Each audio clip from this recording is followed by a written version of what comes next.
नमस्कार मेरे प्यारे विद्यार्थियों।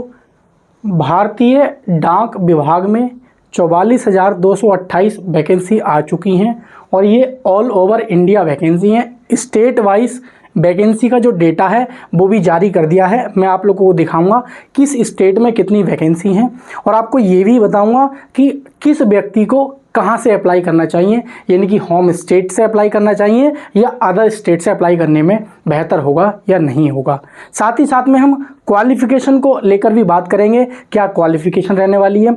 और सबसे बड़ा मुद्दा विद्यार्थियों का यही है कि सर पैसे कितने मिलेंगे, सैलरी कितनी मिलेगी, तो उस सैलरी को भी हम चर्चा करेंगे विद ऑफिशियल, ऐसा ही नहीं अपनी तरफ से, तो विद ऑफिशियल हम सैलरी की भी चर्चा करेंगे कि कितनी सैलरी मिलने वाली है और किस पोस्ट को कितनी सैलरी मिलेगी। क्योंकि 3 टाइप की इसमें पोस्ट हैं, तो उन पोस्टों के बारे में भी जानेंगे, उन पोस्टों का क्या काम रहता है और क्या क्वालिफ़िकेशन रहने वाली है, क्या एग्ज़ाम पैटर्न रहने वाला है। और इसकी ऑनलाइन स्टार्ट कल से स्टार्ट हो गई है। आप फॉर्म भरने से पहले इस वीडियो को पूरी देखें, अन्यथा बाद में गलती हो जाती है तो प्रॉब्लम हो जाती है। अगर 50%, 55% या 70% आपके मार्क्स हैं हाई स्कूल में, तो क्या आपको फॉर्म भरना चाहिए और भरना चाहिए तो कहाँ से भरना चाहिए, इस पर बात करेंगे, ठीक है। नहीं तो आइए हम स्टार्ट करते हैं आज की इस वीडियो को। तो जैसे कि आप लोगों ने देखा होगा, ये भारतीय डाक यानी कि भर्ती है ये, और बहुत बड़ी संख्या में इस बार भर्ती देखने को मिली है। हमने तो यही अनुमान जताया था कि भाई केवल 30,000 के अप्रॉक्स में वैकेंसी देखने को मिलेंगी, लेकिन वैकेंसी काफ़ी अच्छी खासी देखने को मिल रही है। जैसे कि आप लोग देख रहे हैं कि रजिस्ट्रेशन जो स्टार्ट हो गए हैं, registration submission and online application 15, 7 और 5 तक, यानी कि 15 जुलाई से लेकर 5 अगस्त तक आप फॉर्म भर सकते हो। और मैंने पिछले वीडियो में बताया था कि आप अपने जो फॉर्म को एडिट या करेक्शन कर सकते हो 6 अगस्त से लेकर 8 अगस्त के बीच में, यानी कि आपको ओवरऑल 2 दिन आपको मिलेंगे, ठीक है। अब ये जॉब प्रोफाइल की बात कर लेते हैं कि ये किस प्रकार की जॉब प्रोफाइल है। तो अगर जॉब प्रोफाइल की हम बात करें थोड़ी सी, तो एक आपकी पोस्ट निकल के आती है, एक पोस्ट निकल के आती है ब्रांच पोस्टमैन, नहीं ब्रांच पोस्ट मास्टर, इसे बोलते हैं बीपीएम। क्या बोलते हैं? BPM, branch post master. ये एक जॉब प्रोफाइल का नाम है, ब्रांच पोस्ट मास्टर। तो एक टाइप की जॉब ये है जो वैकेंसी आई है। और दूसरी टाइप की अगर हम बात करें तो ये है हमारे पास दूसरी टाइप की जो वैकेंसी है इसी में, वो है असिस्टेंट ब्रांच पोस्ट मास्टर। इसे बोलते हैं शॉर्ट में ABPM। क्या बोलेंगे इसको? ABPM। तो एक हमने दिखा दी ब्रांच पोस्ट मास्टर और दूसरी है असिस्टेंट ब्रांच पोस्ट मास्टर, और एक है हमारे पास डाक सेवक। क्या है भाई? एक हमारे पास है डाक सेवक, तो तीसरी है हमारे पास डाक सेवक। तो ये 3 टाइप की वैकेंसी है। अब हम बात कर लेते हैं कि इन तीनों को सैलरी किस प्रकार से मिलेगी। ये 3 जो टाइप की पोस्ट है इनको सैलरी किस प्रकार मिलेगी। देखो, अगर ब्रांच पोस्ट मास्टर है, ध्यान रखेंगे, अगर ब्रांच पोस्ट मास्टर है, क्या है भाई? ब्रांच पोस्ट मास्टर है, तो उसको सैलरी मिलेगी 12,000 से लेके 29,380 रुपये।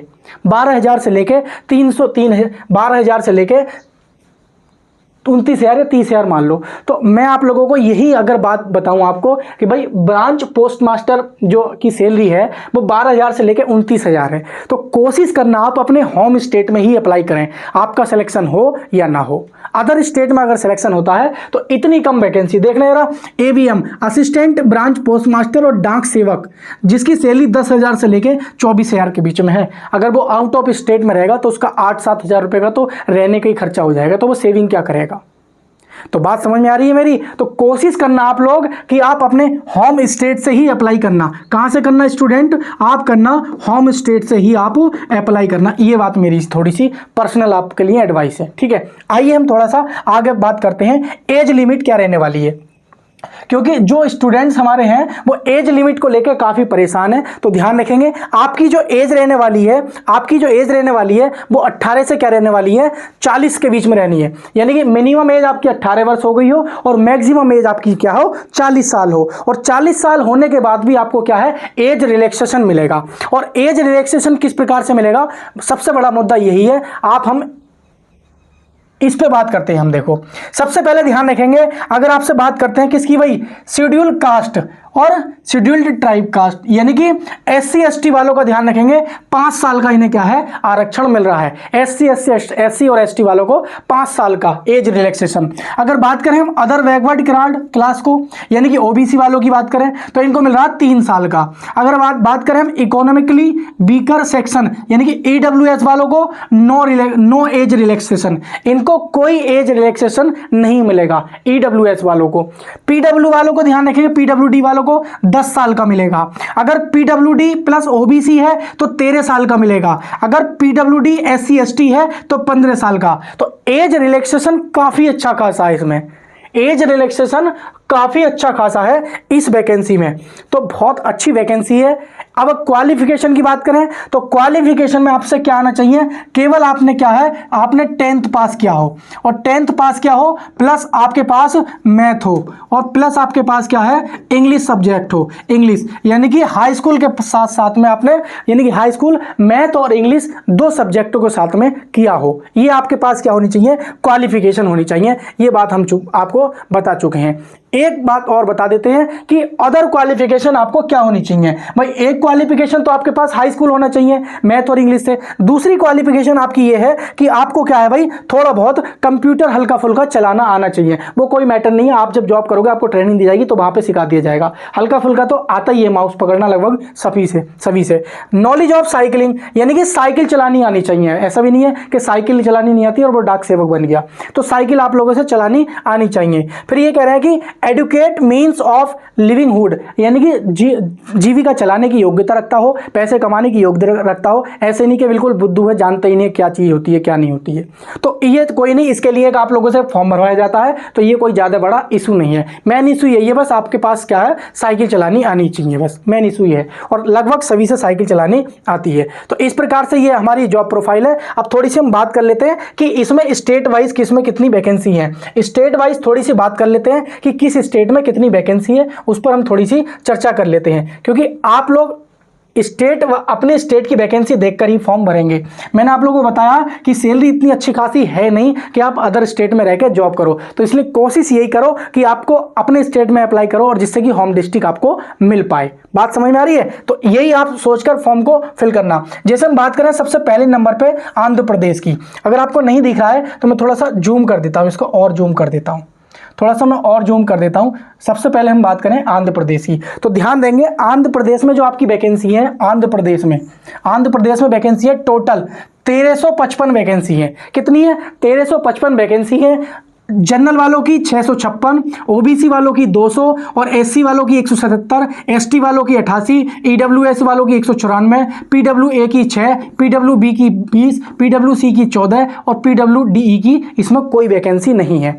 अगर हम बात कर लें थोड़ा सा आगे चल के बात करें तो जैसे दिल्ली की बात करें, अगर हम दिल्ली में बात करें तो दिल्ली में आप देख पा रहे होंगे छत्तीसगढ़, हाँ दोनों की है ना ये।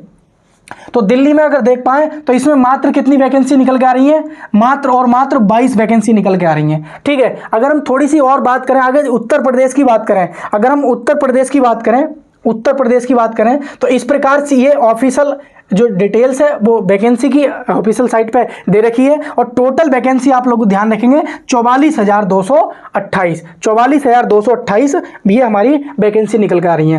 तो अगर उत्तर प्रदेश की बात करें तो देखो उत्तर प्रदेश में जो हमारी वैकेंसी निकल के आ रही है 3,789, उत्तर प्रदेश में हमारी वैकेंसी निकल के आ रही है 3,789। अगर हम उत्तराखंड की बात करें तो उत्तराखंड में ध्यान देंगे, उत्तराखंड में 1238 वैकेंसी निकल के आ रही है टोटल। अगर हम बात करें तेलंगाना की तो तेलंगाना में ध्यान रखेंगे 981 वैकेंसी आपकी है तेलंगाना में निकल के आ रही है। तो ध्यान रखेंगे ये 2443 वैकेंसी हमारी कहां पर है, ये केरला में निकल के आ रही है। तो इस प्रकार से अगर हरियाणा में बात करें तो हरियाणा में हमारी 708 वैकेंसी है। कितनी है? 708 वैकेंसी है। तो इस प्रकार से आप ये वैकेंसी है, ये स्टेट वाइज वैकेंसी का ब्यौरा था। आप खुद भी अपने स्टेट की vacancy category wise community wise देख सकते हैं सरकारी रिजल्ट पे जाके। तो उम्मीद करता हूं आप लोगों को जानकारी अच्छी लगी हो। तो यदि आप लोगों ने अभी तक चैनल सब्सक्राइब नहीं किया है तो प्लीज चैनल को सब्सक्राइब करें, ताकि मैं इस प्रकार की जब भी वीडियो बनाऊं तो आप तक क्या है नोटिफिकेशन पहुंच पाए। तो थैंक यू साथियों, मिलते हैं नेक्स्ट वीडियो में, तब तक के लिए नमस्कार, जय हिंद साथियों।